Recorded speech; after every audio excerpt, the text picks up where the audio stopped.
कहानी की शुरुआत में हमें रास्ते में जाती हुई दो बसेस को दिखाया जाता है। उस बस में बहुत सारी फीमेल स्टूडेंट्स होती हैं जो वो सब अपनी क्लास के लिए जा रही होती हैं। उन्हीं में से एक का नाम मित्सुको था, जो दिखने में बहुत प्यारी थी। वो अपनी नोटबुक में कुछ लिख रही होती है। तब उसकी फ्रेंड उससे कहने लगती हैं कि क्या तुम हर वक्त लिखती रहती हो? क्या मिलेगा तुम्हें इस तरह के नोट्स बनाने से? यहाँ देखो सभी लोग एंजॉय कर रहे हैं तो तुम क्यों नहीं करती? ये कहकर उसकी फ्रेंड उसकी नोटबुक को छीन लेती है। इस तरह उसका पेन नीचे गिर जाता है और वो अपना पेन उठाने के लिए जैसे ही नीचे झुकती है, तभी हम देखते हैं कि उस वक्त कोई चीज़ बहुत तेज़ी से आती है और उन सारी लड़कियों के साथ उन दोनों बसेस को आधा काट देती है, जिसकी वजह से सारी की सारी लड़कियां दो हिस्सों में कट जाती है। इसी के साथ जैसे ही मित्सुको ऊपर उठती है तो वो ये देखकर काफी हैरान हो जाती है कि ये क्या हो गया। अब क्योंकि वो नीचे पेन लेने के लिए झुकी थी, इसीलिए वो बच गई थी। ये देखकर वो काफी ज्यादा डर जाती है और बस से उतरकर भागने लगती है। इससे पहले कि हम अपनी कहानी में मजीद आगे बढ़ें, अपने तमाम नए आने वाले दोस्तों से रिक्वेस्ट है कि पहले फिल्म गली को सब्सक्राइब करें और बेल आइकन को भी दबा दें, ताकि हमारी हर नई आने वाली वीडियो आपको सबसे पहले मिल सके। तो चलते हैं अपनी कहानी की तरफ। यहाँ हमें भी पता चलता है कि इन सभी को खत्म करने वाली, काटने वाली चीज बल्कि कुछ और नहीं बल्कि हवा ही थी, जो कि सभी को बीच में से दो काट रही थी। अब ये हवा मित्सुको के भी पीछे पड़ जाती है। ये देखते हुए मित्सुको भी चिल्लाते हुए काफी तेजी से भागने लगती है। भागते वक्त उसे आगे बढ़ती हुई चार लड़कियां दिखाई देती हैं और वो उन्हें झुकने के लिए कहती है, लेकिन काफी देर हो चुकी थी। वो हवा उन्हें भी आधा काट चुकी होती है। लेकिन उनमें से मित्सुको एक लड़की को बचा चुकी होती है। तभी उन्हें साइकिलिंग करते हुए कुछ लड़कियां नजर आती हैं जो कि कहीं और जा रही होती हैं। उन्हें भी ये लोग बचाने की कोशिश करते हैं, लेकिन वो हवा उनके साथ भी वही सलूक करती है जो कि अभी इनके दोस्तों के साथ हुआ। और अभी इसी दौरान वो लड़की भी मारी जाती है जिसे अभी हवा से मित्सुको ने बचाया था। अब वो ये बात देखकर काफी डर जाती है और इधर उधर भागने लग जाती है। आगे हम देखते हैं कि मित्सुको जब एक नदी के पास जाती है तो वो ये बात देखकर हैरान हो जाती है कि उस नदी में भी पहले से बहुत सारी डेड बॉडीज पड़ी हुई थीं, जिन्हें हवा ने, यानी कि उस ताकत ने बीच में से दो काट दिया था। वहां से वो एक डेड बॉडी के कपड़े लेकर अपने कपड़े चेंज करती है। नेक्स्ट सीन में हम देखते हैं कि मित्सुको चलते चलते एक स्कूल में पहुंच जाती है, जहां पर और भी बहुत सारी फीमेल स्टूडेंट मौजूद होती हैं। उनका यूनिफॉर्म मित्सुको के यूनिफॉर्म से काफी डिफरेंट होता है। यानी ये भी था कि वो तो इनके स्कूल के स्टूडेंट ही नहीं थी।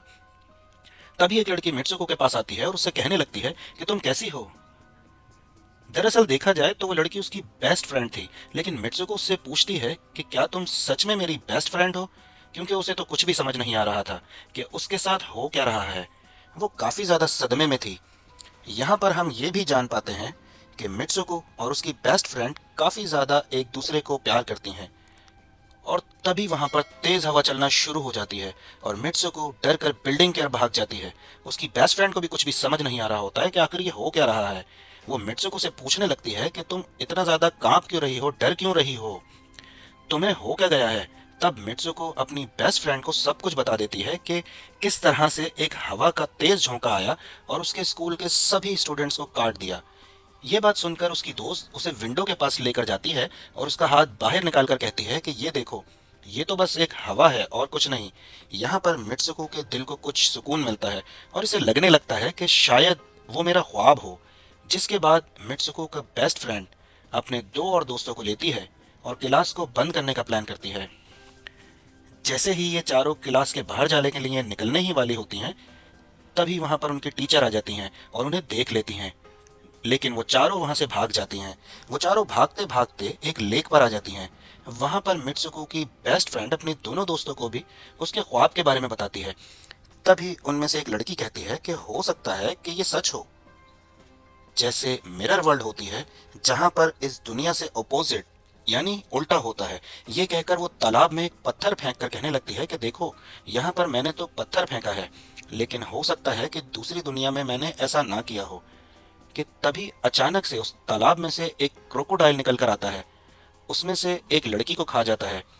फिर वो लड़की कहने लगती है कि देखो, मैंने कहा था ना कि जो इस दुनिया में होता है वो उस दुनिया में बिल्कुल भी नहीं होता, और जो उस दुनिया में हो रहा है वो इस दुनिया में नहीं हो सकता। तो इसको भी उसी दुनिया में मगरमच्छ ने खाया है। और यहाँ पर ये देखो, ये तो बिल्कुल सेफ खड़ी है। उसी लेक के पास एक बिस्तर यानी कि एक बेड नजर आता है। ये चारों उस बेड से तकिए को उठाकर आपस में खेलने लगती हैं। तो तभी हम देखते हैं कि दूर से दो लड़कियां इन्हें देख रही थीं। उन दोनों लड़कियों में से एक ब्राइडल बनी हुई थी, क्योंकि ये दोनों लड़कियां आपस में एक दूसरे से शादी कर लेती हैं। जिसके बाद उनमें से एक फ्रेंड बताती है कि हमें कुछ ऐसा करना होगा जो उस दुनिया में करना इम्पॉसिबल हो, क्योंकि हमारी किस्मत तो पहले से ही लिखी जा चुकी है, लेकिन हम इसे बदल भी सकते हैं। जिसके बाद ये सभी लड़कियां अपने स्कूल में वापस आ जाती हैं और नेक्स्ट लेक्चर लेने के लिए क्लास में भी चली जाती हैं। फिर तभी मित्सुको देखती है कि उसके पास एक तकिया पड़ा हुआ है। अब जैसे ही वो इस तकिए को उठाने के लिए नीचे झुकती है, तो तभी उसकी टीचर पूरी क्लास में गन से फायर करने लगती है। और जैसे ही मित्सुको उस तकिए को उठाकर ऊपर देखती है, तो उसकी क्लास के सभी लड़कियां मारी जा चुकी होती हैं। और यहाँ पर एक बार फिर वो बच जाती है, जैसे कि पिछली बार अपने ड्रीम्स में बच गई थी। मित्सुको की टीचर उसके पास आकर कहती है कि तुम्हारी हिम्मत कैसे हो गई इस क्लास को बंक करने की, तो तुम्हारा भी मरना तय है। तो तभी उसी वक्त दो लड़कियां और आ जाती हैं और मित्सुको को बचाकर वहां से भागने की कोशिश करती हैं, लेकिन एक दूसरी टीचर वहां पर आकर उन दोनों लड़कियों को मौत के घाट उतार देती है। अब जितने भी स्टूडेंट्स की जान बच गई थी, मित्सुको उनके साथ बाहर भागने लगती है, लेकिन स्कूल की सभी टीचर्स उन सभी लड़कियों पर फायरिंग करना स्टार्ट कर देती हैं। अब यहाँ पर फायरिंग के दौरान सभी लड़कियां जैसे ही वहां से बाहर आती हैं, तो यहाँ पर हवा उन्हें फिर से काटना शुरू कर देती है। यहाँ पर अब मित्सुको एक बार फिर से अकेली रह जाती है और वो वहां से भागकर क्राउड एरिया से होती हुई पुलिस स्टेशन पहुंच जाती है।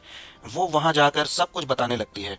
उसकी ये बात सुनकर पुलिस वाली लड़की उससे कहती है, लेकिन तुमने स्कूल वाले कपड़े तो नहीं पहने हुए हैं।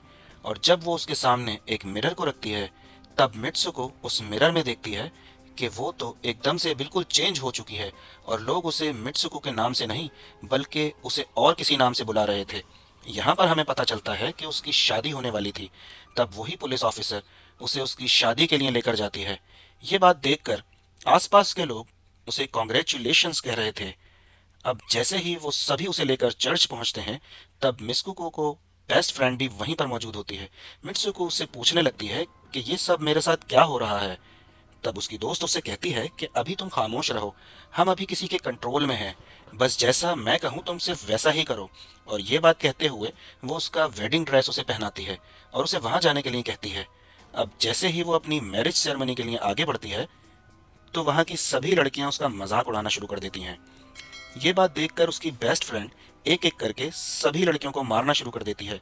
जिसके बाद जैसे ही मित्सुको आगे बढ़ती है, तो उसके ग्रूम की जगह एक ताबूत खड़ा हुआ नजर आता है। उस ताबूत को खोले जाने पर एक बड़ा सा पिग बाहर निकल कर आता है।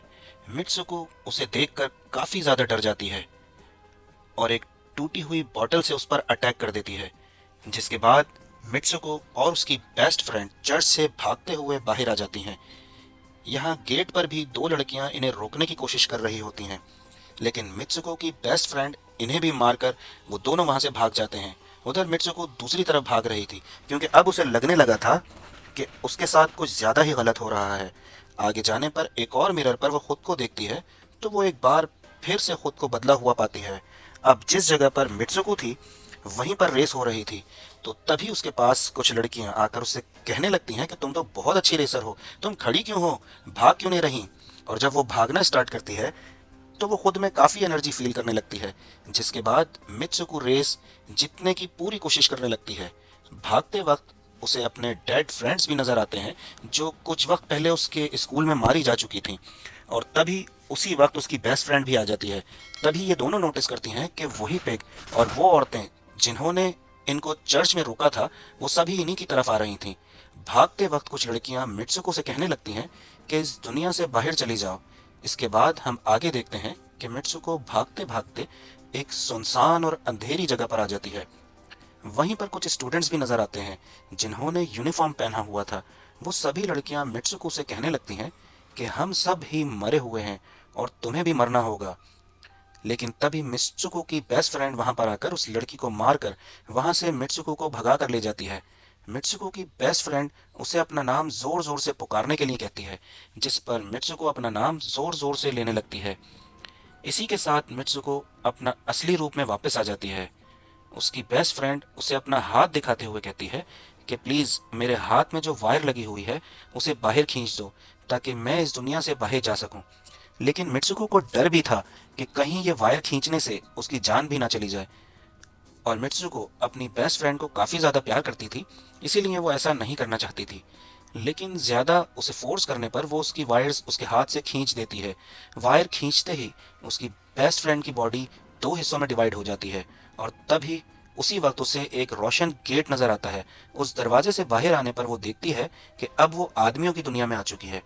वहीं पर उसके पोस्टर्स भी लगे हुए थे, जिस पोस्टर को कुछ लड़के देख रहे थे। तभी एक लड़का मित्सुको के पास आकर कहता है कि तुम फ्यूचर में हो। इस बात को सुनकर वो बेहोश हो जाती है। कुछ टाइम के बाद जब उसे होश आता है तब वो आगे बढ़ती है और वो देखती है कि एक बूढ़ा आदमी गेम खेल रहा होता है और उसी गेम में मित्सुको को वही कैरेक्टर नजर आता है जो अभी बनी हुई है। मित्सुको को देखते ही बूढ़ा आदमी कहने लगता है कि मैंने ही इस गेम को बनाया है और मैं ही हूँ जो तुम लोगों को कंट्रोल कर रहा हूँ। तुम तो बहुत पहले मारी जा चुकी थी, लेकिन मैंने तुम्हारा डीएनए लेकर फिर से बनाया। मित्सुको को जब ये बात पता चलती है कि ये एक गेम है तो उसे लगता है कि शायद मैं अभी भी अपनी दुनिया में जा सकती हूँ। तो तभी उसी वक्त एक आदमी आता है और मित्सुको को अपने पास बुलाने लगता है। तब वो बूढ़ा आदमी मित्सुको से उसके आखिरी लेवल को कंप्लीट करने के लिए कहता है। वो आगे बढ़ने लगती है तो तभी मित्सुको को अपने दोस्त की कही हुई बात याद आ जाती है कि अगर हम इस दुनिया में कुछ ऐसा करेंगे जो दूसरी दुनिया में इम्पॉसिबल हो तो तुम इस गेम से बाहर आ जाओगी। और इसी के साथ वो इस आदमी का गला दबा देती है और कहने लगती है कि बस करो हमारे साथ खेलना। ये कहकर मित्सुको उस बूढ़े आदमी की छड़ी को उठाकर अपने पेट में घुसा लेती है, जिस वजह से उसकी मौत हो जाती है। और यहाँ पर हम देखते हैं कि बूढ़ा आदमी ये सोच भी नहीं सकता था कि मित्सुको ऐसा कुछ करने वाली है और इसी के साथ उसकी डेस्टिनी पूरी तरह से चेंज हो जाती है। वो इस दुनिया में यानी कि गेम में तो मर चुकी थी, लेकिन असली दुनिया में वो अभी भी जिंदा थी। आगे हमें ये भी दिखाया जाता है कि मित्सुको के बाकी के कैरेक्टर भी किसी न किसी वजह से अपने आप को मार लेते हैं और अब वो सभी गेम का पार्ट नहीं थे। अगले सीन में हमें मित्सुको को हमें बर्फीली जगह पर लेटा हुआ दिखाया जाता है और अब वो अपने रियल वर्ल्ड में आ चुकी थी। और इसी के साथ ये दिमाग घुमा देने वाली कहानी यहीं पर ख़त्म हो जाती है। आगे और भी ऐसे ही एक्सप्लेनेशन देखने के लिए कमेंट में नेक्स्ट और अपनी फरमाइश लिखना ना भूलें। Thanks for watching.